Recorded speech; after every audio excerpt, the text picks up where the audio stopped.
your labs are normal. Everything looks fine.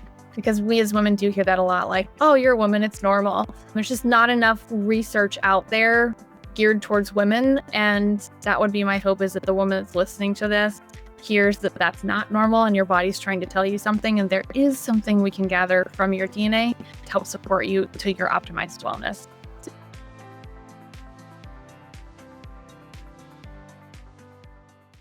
What if our DNA isn't a verdict, but a story waiting to be understood? Today's guest, Rhiannon Neuharth, invites us to trace the hidden threads woven in our biology, behavior, and ancestral patterns.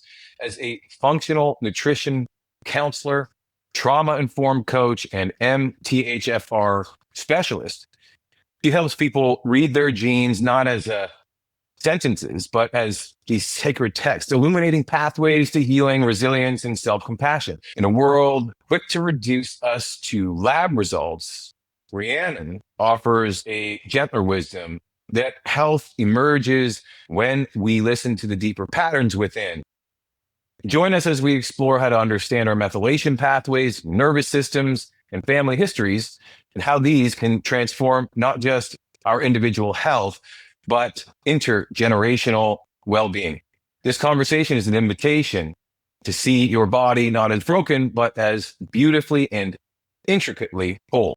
Rhiannon Neuharth, a health and wellness professional specializing in functional nutrition, health coaching, and integrative wellness strategies. She's certified as a functional nutrition counselor, as well as a trauma-informed coach. Her educational background extends into a Bachelor of Science, and then is that a Master of Theology, the MIT? It's actually teaching. A Master of Teaching. Well, hey, kind of both. There you go. Interchangeably, Master of Teaching. Okay, so a natural teacher. I remember that now. And you have an incredibly unique journey in terms of how you got to be where you are. And so first, let me just say, Rhiannon, welcome to the DNA of Things. Thank you. I'm happy to be here. So you have a unique personal story in terms of, how you've been confronted with health challenges, most notably your own child's health. And, that kind of seems to me that, we can go into this now. It's springboarded your kind of deeper vision, mission, and passion. And so I know your current focus is, helping people understand their DNA. That is like starting with the MTHFR gene, which we'll get into, I'm sure, extensively here. And, so before we get into the technology that you're using and then the people that you're working with, in this realm of precision health, can you tell us a little bit about how you got to where you are? Yeah, absolutely. So my child, we'll just kind of backtrack from birth, right? When I was born with my youngest, or when she was born, when I was born, oh my gosh, my youngest was born, there we go. She was born missing part of her immune system, and we didn't know that until she was almost 2 years old. So from about 2 weeks old until almost 2, we fought chronic infections. We had upper respiratory issues. She had bacterial pneumonia. She had reflux, MSPI, chronic ear infections, chronic upper respiratory infections. It was just literally one thing after the other. And we had a very holistic pediatrician. We didn't vaccinate. We didn't do any of those things already. I used to work for a chiropractor, so I'd already, kind of done my research before kids. So my pediatrician, after a while, like this constant flow of like, oh, she's got another ear infection. Oh, it's a respiratory infection. Like just antibiotic after antibiotic after antibiotic. I started going like, there has to be something different. And I had already, working previously for a chiropractor, had, open ideas of what health could look like outside of Western medicine, so to speak. And so that's when I started exploring things like essential oils, and we took her to a herbalist, and they were just trying different modalities to see how her body would respond. And we ended up getting the diagnosis that she was missing part of her immune system, like you said, when she was almost 2. And then from there, we just kept going on the journey. And she ended up with a chronic yeast infection, head to toe yeast infection in her gut. And then I was like, you know what? We're not doing these antibiotics anymore. It literally, it's destroying her gut. It's destroying her health, and we're just not going to do it. So that was the last time that she was on an antibiotic. And she was about 3.5, I believe, at that time. We moved to Florida. Her new pediatrician just heard the story, did some lab work, ran testing for MTHFR. I had never heard of it, got the results back. She obviously had 2 copies, and that's when I dove into the research. So ultimately, my 7 years of research compounded, helping other parents and groups, talking to other people, and having a video on TikTok go viral is what led me to explore certification as a functional nutritionist and to support other families and women that are dealing with similar or the same issues that we've experienced in our family. Amazing. So how did you get to the diagnosis that the half of your daughter's immune system was missing? So ironically, as a former science teacher, I'm not opposed to any sort of research. So I was up nights and weekends and doing all the things. And it was me that came across the Immune Deficiency Foundation. And I was looking at the different types of deficiencies, and I ended up texting her pediatrician on a Sunday night at like 10:30 and was like, hey, I think that she's got this immune deficiency. What do you think? And she texted back, she's like, I think you're right. Let's get her tested. And that's what led up to getting that result back. And it was like a $27 test. So we're like, yeah, I have an answer. No cure, but I have an answer. Right. And what was it like? Kind of like an antibody type of assay, like immunological assay, blood test kind of thing? It was an IgA deficiency is what she ended up diagnosed with. So anything in the mucosal areas, which is why she was getting chronic upper respiratory infections, bacterial pneumonia, all that stuff. Yeah. Interesting. I don't know if this is on the kind of battery of, I think it's around 200, top newborn rare disease tests that are kind of going into like the first round of, a pilot or proof of concept of newborn whole genome sequencing. Or is it whole genome sequencing? Not necessarily to start, but it's just as cheap to do that nowadays. So why wouldn't you? So I think there's, okay, you can get the whole 3 billion base pairs of information. And, in terms of like what's important here now, well, here's the subset of 200. Let's deal with these first in the infant stages of life. I bring this up because I had a guest actually just yesterday, Dr.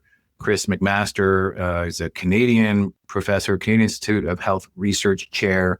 He's been researching, rare disease, orphan disease for, I want to say quarter century. He's, even figured out a way to make it, economical to actually develop therapeutics because, rare disease, they're typically, there's a lot of rare diseases. I think there's around 7,000 of them, but in terms of like how they present, it's kind of few and far between. So it's hard to make the case to develop a therapeutic that, maybe hundreds of thousands of people might use. On the whole, there's probably a billion people affected with some kind of rare disease. But anyways, I digress because, this is something, what you just described, like this diagnostic odyssey. So aside from the potential for newborn screening upgrades with genomics, whole genome sequencing. What Chris brought up was this also this other idea of, just monitoring the infant's visits and like seeing the series of tests could lead to like an AI diagnosis just by, kind of following the behavior, or at least a set of questions to kind of focus the conversation. Because you waited how long before you got an answer? She was almost 2. Yeah. Yeah. So a couple of years of a diagnostic odyssey. You don't know what's going on. Okay. And then it kind of manifests. So you got the IgG deficiency confirmation, but then there was this MTHFR thing. So how did you go from that to, the MTHFR? So we actually moved from Nebraska to Missouri, had the pediatrician there that kind of did this whole thing with her gut and got her on track because she was vitamin deficient in a few things as well. We moved to Florida, and that pediatrician was the one that's like looking through her medical history. We were talking about everything. Obviously, I had her whole medical history printed out in a binder. I was like, here you go. And she looked through it. She just tested for it. She just tested for MTHFR and knew about it as a functional pediatrician, so to speak. And that's where we landed. I had no idea she even did it until I got the results back. Wow. Okay. Amazing. Okay. So let's talk a little bit about, MTHFR, why is this so interesting to you? Why is it so fascinating? And actually, before maybe we jump into that.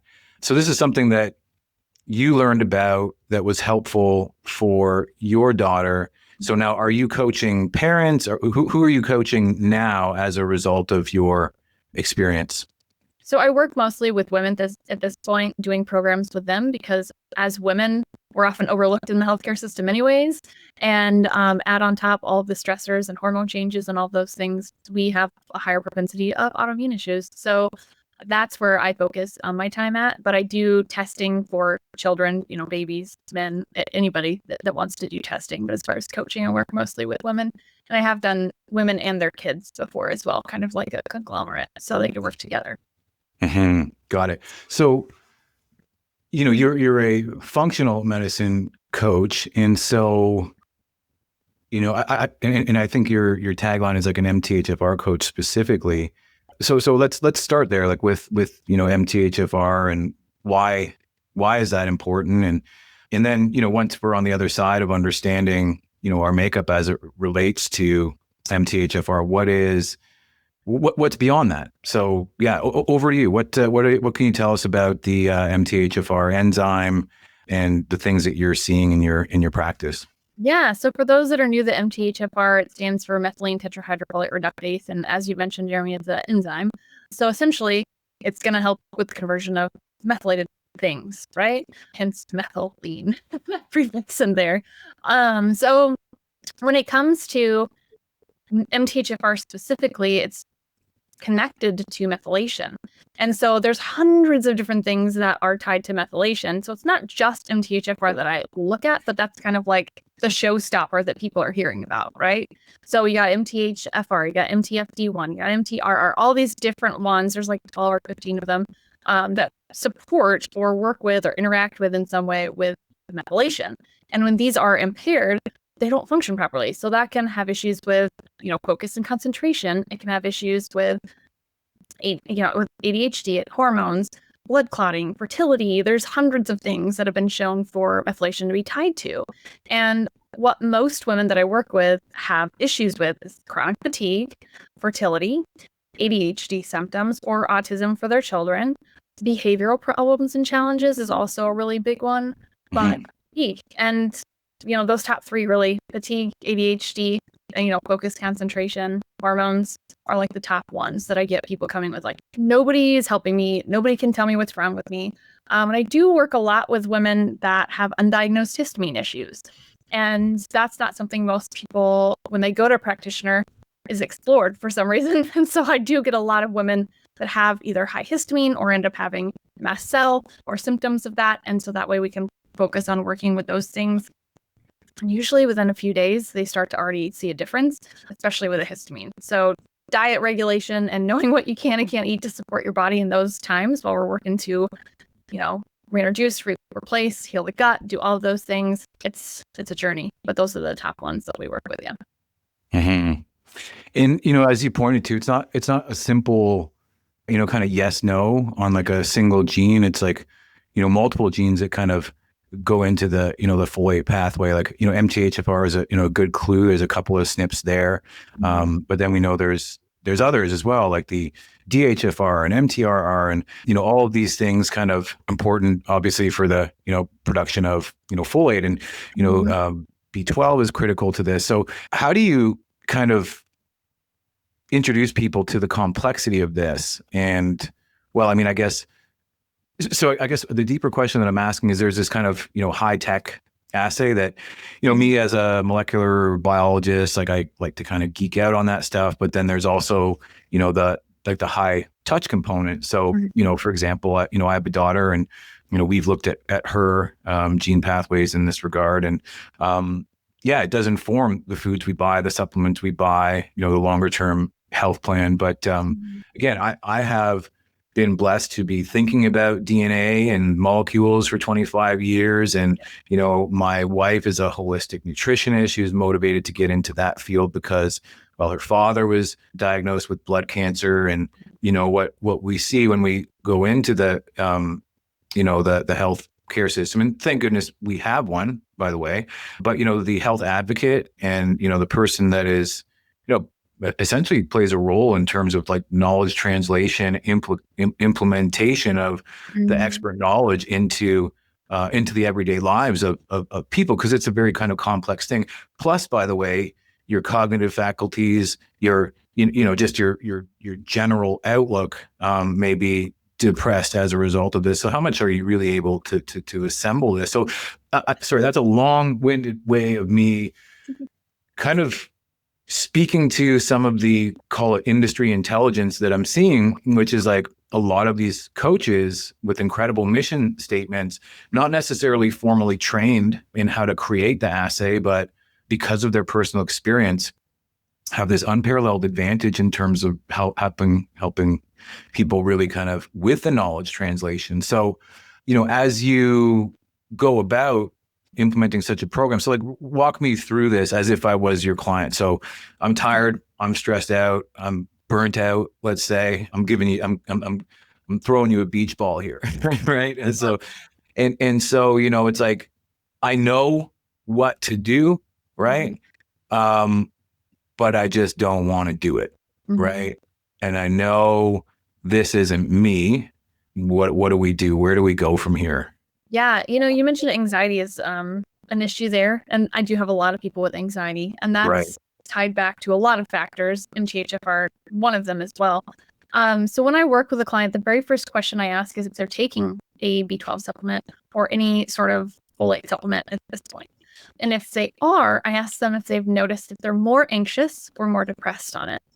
The reason I ask that is because not everyone can tolerate methylated vitamins, and sometimes those can exacerbate people's symptoms of anxiety, depression, suicidal tendencies, those types of things. Right. We either need to change that up or add in another supplement to help with the breakdown of those methyls. And so that's the very first thing I ask every single person, and they're kind of shocked that I asked that. But then they actually sit and reflect, and many of them are like, wow, now you mentioned it, I am a little bit more anxious lately. So that's the first question. But then, we take your DNA, we look at it, we create a plan, we look at lifestyle changes you can be making. We look at toxins in your home, your food in your body. We look through the nutrition. I go through about 6 weeks of nutrition information, educating on, what foods are good. Even if it's a good, healthy food, it could be not good for you if you have a histamine issue. So I had a client, we joke now that it's bananas, but she was having a banana and peanut butter every morning for breakfast. And she was had headaches and dizziness and all these things. And I was like, I'm seeing a pattern with these bananas. So let's get rid of the bananas. Those are high histamine. Got rid of the bananas. 2 days later, she went from being at an 8 to a 2.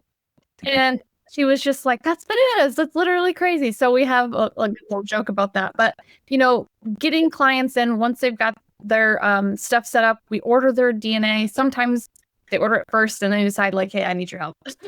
So it depends on the person. But if we already got your information, we can customize a program for you.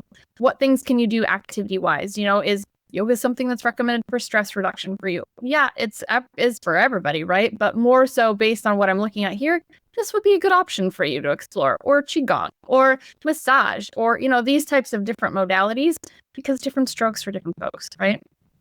Some people do really well with recovery. They don't need a cold plunge. Other people need cold plunges.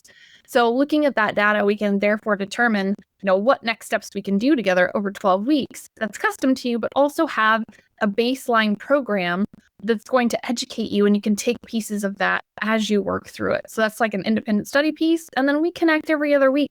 And then we have a messenger chat that we can ask questions, and a forum and all those types of things in between. But really that first question is like the key to getting started. So I can have a baseline of like, how are you feeling right now with this? And I don't overload people with supplements to start. Like looking at people's genes. Yeah, there's a lot of options, but there's a lot of things that we could take from your DNA, as you know. So we can go, why don't we explore this type of test based on these gene combinations and see if you're actually deficient, or what your homocysteine looks like right now. Like, is it low? Is it high? Is this the right supplementation for you at this point? Because a lot of times people that are Googling will just go out and find supplements on the interwebs and go, oh, I should take that because I have MTHFR, and they take it and they don't even necessarily need it, So being able to kind of hone in on what each person needs and what next steps to take as an individual is really the magic of having their DNA, as you know. Yeah. Okay. So it's a quick question. So well, actually, I want to mention something that you made me think of. So I think about my my gilded youth, right? As an ambitious athlete, say age like 15 to 17, like it was all about what supplement was being marketed to me, selling me that kind of hopeful future of like bigger, faster, stronger. And, I kind of think about it, that period of time, say 15 to 20, I easily would have spent let's say tens of thousands of dollars on supplements that I probably didn't even need. Well, I certainly didn't need, especially since, you're in this kind of anabolic state naturally anyway, given the phase of the life cycle that you're in. And in fact, some of the, supplements like these pre-workout things that are marketed are a detriment to your physicality, because you go harder than, you're really adapted to handle, and, certainly not good for your mental health. And somebody who would have said, let's say, is more predisposed to ADD, the kind of caffeine stimulants are probably not what you want necessarily. But, I kind of fast forward and I think about, the value of, coaches, especially when I started work with, high level coaches in boxing and in track and field. And,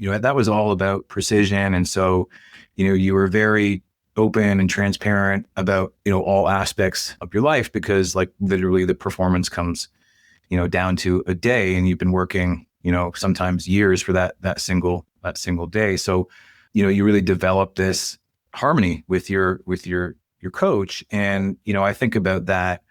Well, in my entrepreneurial pursuits, I had a lot of mentors that helped there. And that's actually what motivated me to start my own, service for, I call them conscious creators, but, there's overwhelmingly, athletes, artists, entrepreneurs, but there is a level of, okay, yes, I want the best information. I want the best tech, but then I want the best touch. So like one of the things you were talking about is like, okay, well, it's not just DNA, it's all these other environmental factors, behavioral factors as well. And okay, we can start to introduce these different modalities, but, just because you saw, Wim Hof breathing and cold tubs, if you start to implement that modality, like it literally is a new planet in the solar system, and it's going to disrupt your whole operating system. So, how do you work with your clients and just kind of lead them to gradual change? Because I think it's a double-edged sword. I suspect if your clients are somewhat like mine, is they're really motivated, right?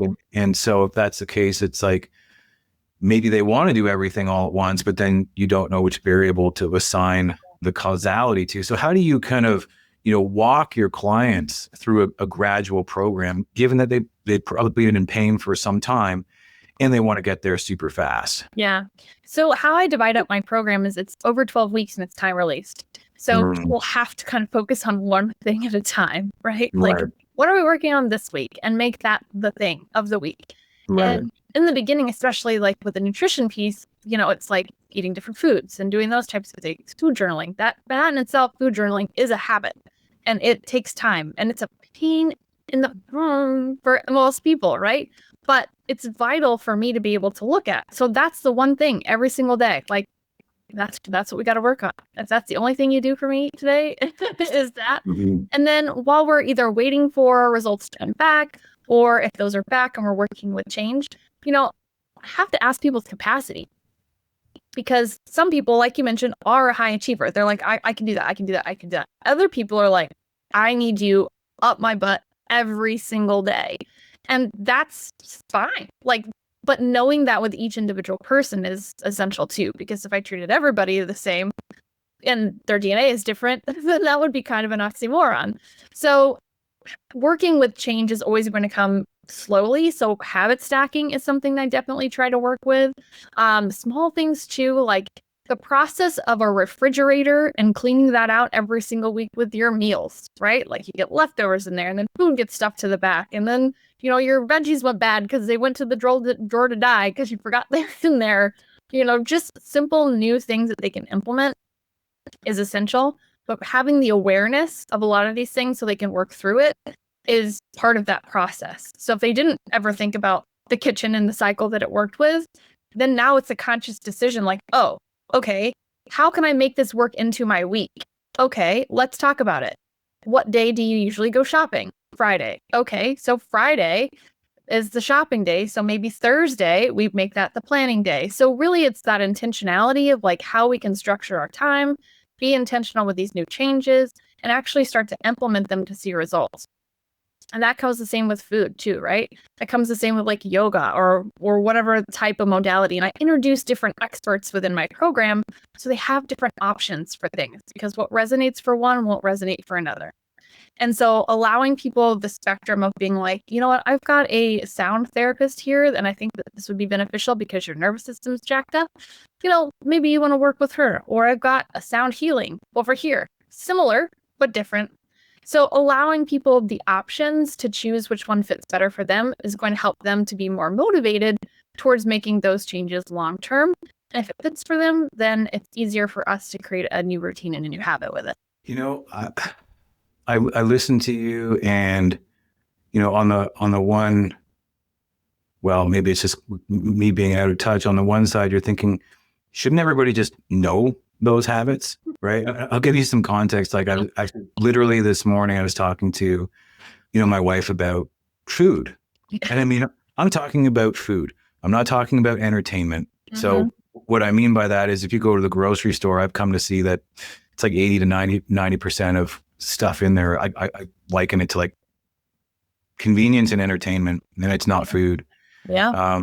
It's like the more convenient, the more fun it is, probably the more processed it is, probably the more devoid of nutrients it is. And, you know, before long, you've, you know, loaded up your system with trans fats and bioidentical hormones, and, you know, you've loaded your system with high glycemic index foods, and you're you're pre-diabetic and you're barely 20. And, you know, I'm pressing on this button just because of your comments at the top of the call, which frankly, before 2019 would be considered radical, right? Like, oh, I don't vaccinate my children. And I mean, just to give you some context on, you know, where I am, I was, you know, again, trained as a molecular biologist. I did, you know, research on mRNA vaccines and their, you know, utility for basically outsmarting the HIV virus because of how quickly you can develop and deploy, as we saw in COVID, for better or for worse. But, you know, there's call it dogma that I swallowed fully, which is, you know, if you don't vaccinate, you're failing to do your civic duty. You know, and maybe there's a time and place where that is true, was true. But I think getting to the other side of what we've just seen in terms of, you know, let's just say the mismanagement of let's say at best it was the mismanagement of a crisis. Yeah. Right. Let's give everybody the benefit of the doubt, right? Let's say COVID was as bad as it was projected to be, and the vaccines were as good as they were communicated to be. Well, that's a pretty tight solution. And, you know, good to know if the unspeakable happens again in the future. You know, putting all of the social policies aside and putting all of the, let's just say, conflicts of interest aside, you know, coming now to a future of personal health and personal autonomy over one's body. I mean, you can see even this is a double-edged sword, right? On the one hand, it's like, well, you know, I want to delegate that authority to somebody I trust, you know, like a governing health body, because like, look at what we're talking about. Like maybe 1% of the population can keep up with this, or more people could keep up with it, but maybe 1% of people could implement it alone. So I guess I'll get off my soapbox here, and the frame that I think I was getting to is like, well, what does the hopeful future look like if we go back to you were a mom, right? Well, what do moms need? Because, you know, you see all this future longevity, people health span until they're 200, 300. Yeah, maybe we're going to have some transformational technology. Maybe we'll upload our consciousness to, you know, silicon chips. I tend to think that if we start to implement some of the, you know, transparency of information and habit building at a young age, I think we can get to that health span of, say, 200 in this generation. So am I far off in that thinking? Like, how has your worldview changed after your diagnostic odyssey with your daughter, and then seeing what she could very well encounter later on, but probably to a lesser degree. I mean, how are we helping families, I guess, if that is the target? So a couple things come to mind for me is one is the blue zones. Have you watched the documentary on the blue zones? There's the book on the same thing? Probably, yeah, about different pockets around the world people live over Yes. really high. So, I mean, it comes down to diet and lifestyle, right? Like being physical with your hands, touching the soil, like what you're eating, all that type of stuff. People naturally live longer. Obviously, genes are going to be a little bit different there based on each region, but they've proven it in different areas. So that's a kind of a wash, so to speak, right? Like it's diverse. But there's also a show that is called, it's a documentary. Well, it's not necessarily a documentary. It's called Can We Live Forever? It's a Nova Science Now. Have you ever seen that one?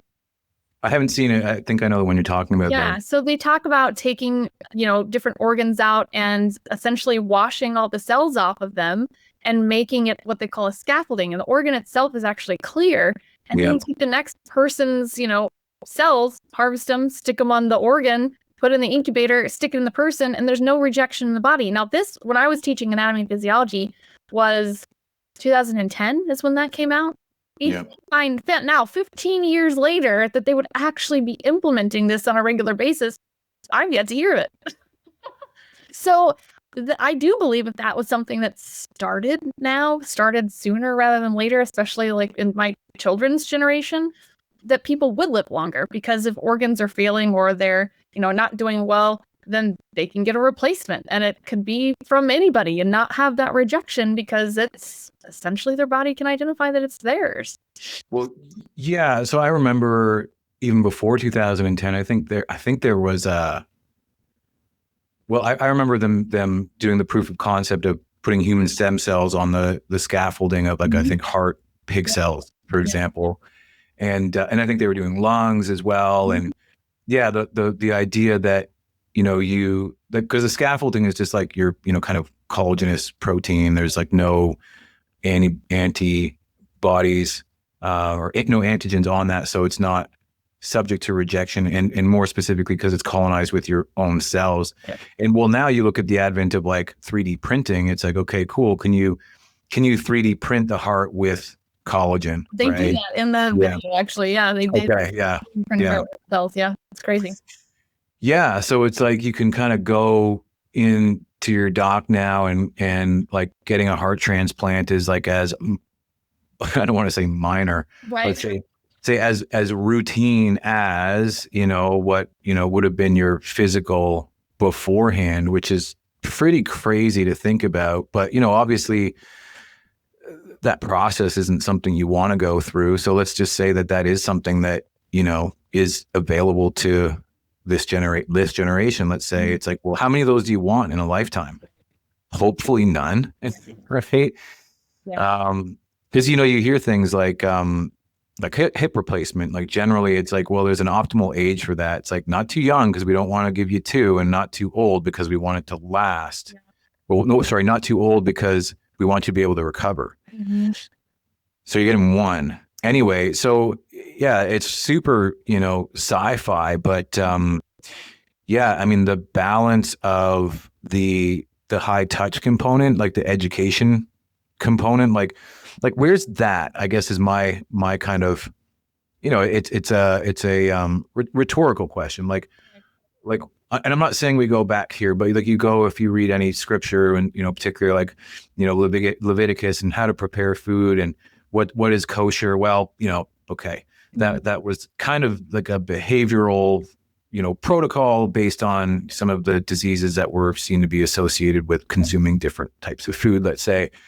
But the point is that everybody, this is me naive and saying everybody had access to that. It's like, well, if you had access to the synagogue and they were reading those things. So it's like, is it the right knowledge? And then do we have the right medium for the knowledge translation? And, can we trust it? So I think hopefully on the hopeful side, I believe that this is totally possible.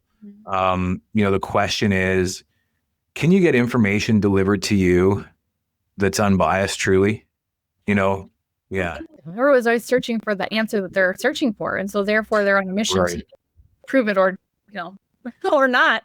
Yeah. Whatever means possible. So yeah.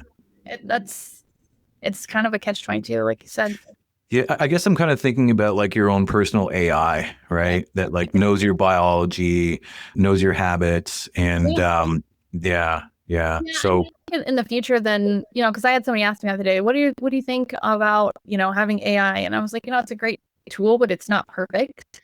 Just mhm, humans, it's a great starting point for people that don't know how to start, don't know where to start, but there's still errors with that too. So nothing at this point is ever going to be 100% success with everything until it's programmed to know right, everything, right? And right, right now it's not programmed to know everything, just like humans aren't.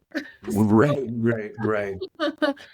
Well, and then assuming that it is, you still, I think, need enough to know which questions to ask. Yeah. And that sometimes that oftentimes is the value, of a coach, right? So, okay, yeah, just out of curiosity, so we start with like the MTHFR, kind of call it transformational program.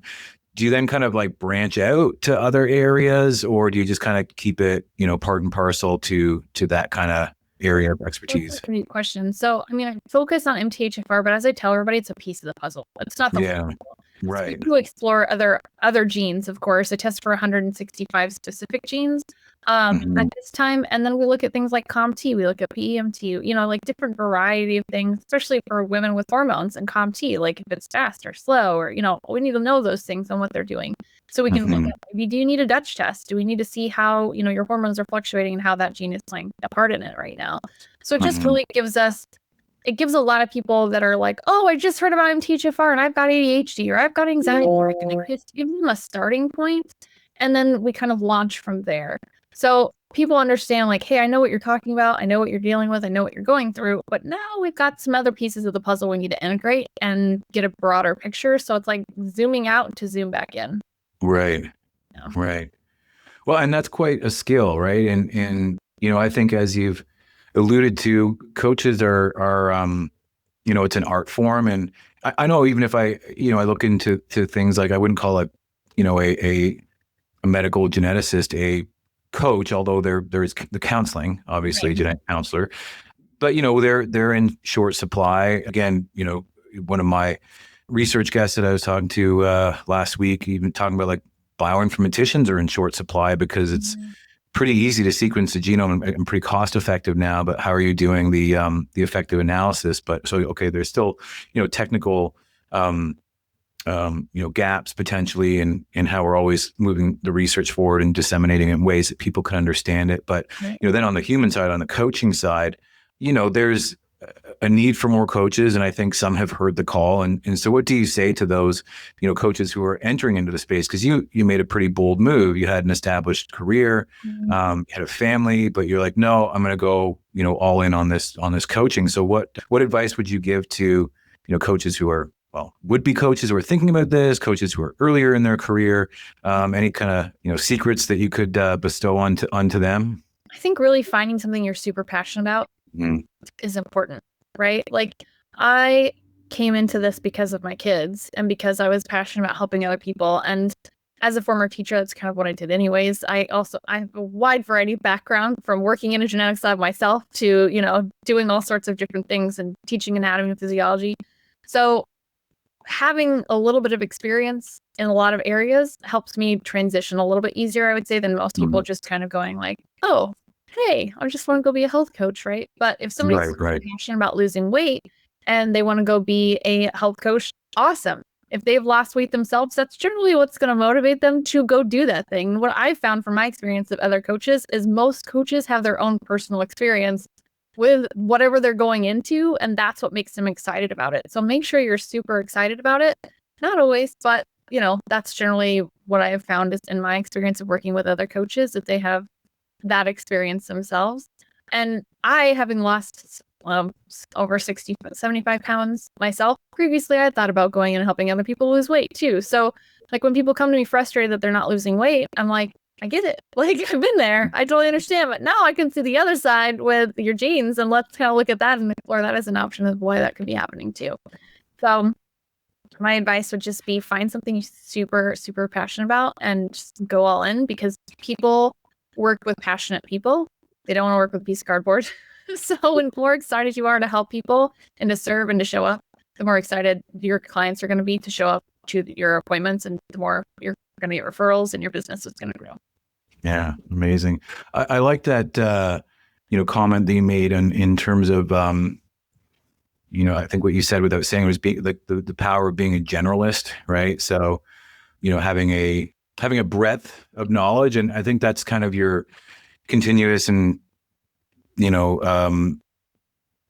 constant never-ending improvement formula of say your career curriculum. But then of course there's like the capability to go like really, really deep. But then also recognizing like, hey, as you go deep, you get your blinders on. So can you come up and can you come down? So the ability to kind of, especially if you're going to play a role in knowledge translation is, can you effectively communicate? And I like that, obviously the credibility thing is like, I'm not going to be able to train many millionaires if I haven't made $1 million myself, right? Irrespective of my qualifications. So I mean, I think kind of one of the things I'm hearing is like, hey, we'll be the standard that you're trying to coach, which is not easy, by the way. Yeah. Wow.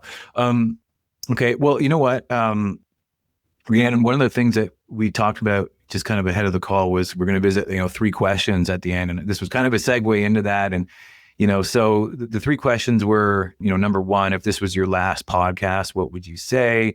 Number 2, who needs to hear it? And then number 3, who would you nominate for the DNA of Things? Yeah.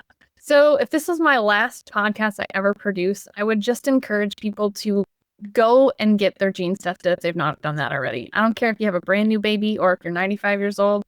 Everybody should have that information for themselves so they can make informed and educated decisions on their health. So that would be my very last and most important thing, I would say. One person I want my message to reach would be ultimately moms that are tired of hearing your labs are normal. Everything looks fine. Because we as women do hear that a lot, like, oh, you're a woman, it's normal.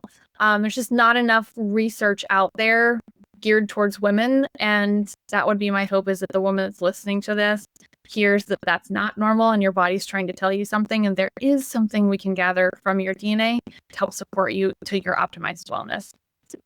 Then lastly, to nominate to join the DNA Things, Dr. Stephanie, she is a colleague of mine. She's fantastic. She's been in functional medicine for over 20 years, and she has a very diverse background herself, which I know you guys would get along and have a great talk. He's moving more into the energetic body and energetic work with trauma healing and things like that way, because she's finding that labs and all of that stuff are great and doing those things and all of the testing. But sometimes if your nervous system and your energetics are just not working, then none of that stuff's really going to stick. So she's my referral source when we need to work on those things for my clients. And I absolutely love her. So that's who I would nominate to come join you. Amazing. I'll definitely follow up with you offline to grab her contact details. But speaking of contact details, Rhiannon, how can people find you so that I can put that information in the show notes? Absolutely. So you can find me currently on TikTok at MTHFR_coach if you're in the States or worldwide. And then you can find me at revitalizing-wellness.com and also on Instagram at MTHFR_coach as well. Amazing. Okay. Well, Rhiannon, thank you so much for everything that you've done, that you're doing, and that you will do. It was my absolute pleasure to host you on the DNA of Things, and I'm really looking forward to sharing your message. Thank you so much for having me. It's been a pleasure. We just followed the threads Rhiannon Neuharth so carefully traces from biochemistry of methylation to the psychology of generational trauma. What emerges is not a single answer, but a richer way of seeing that our symptoms are messages, our genes are guides, and our healing is both personal and collective. He's reminding us that true precision medicine isn't about controlling outcomes, but cultivating understanding and compassion with ourselves and across generations. As you leave this conversation, you might ask yourself, what patterns am I being invited to notice? What stories do my genes, my body, my family want me to hear? The DNA of Things is more than science. It's really about activating the good, written into us and passing it on with greater awareness. May this dialogue inspire you to listen more deeply to your own body and to the shared human story we're all still writing.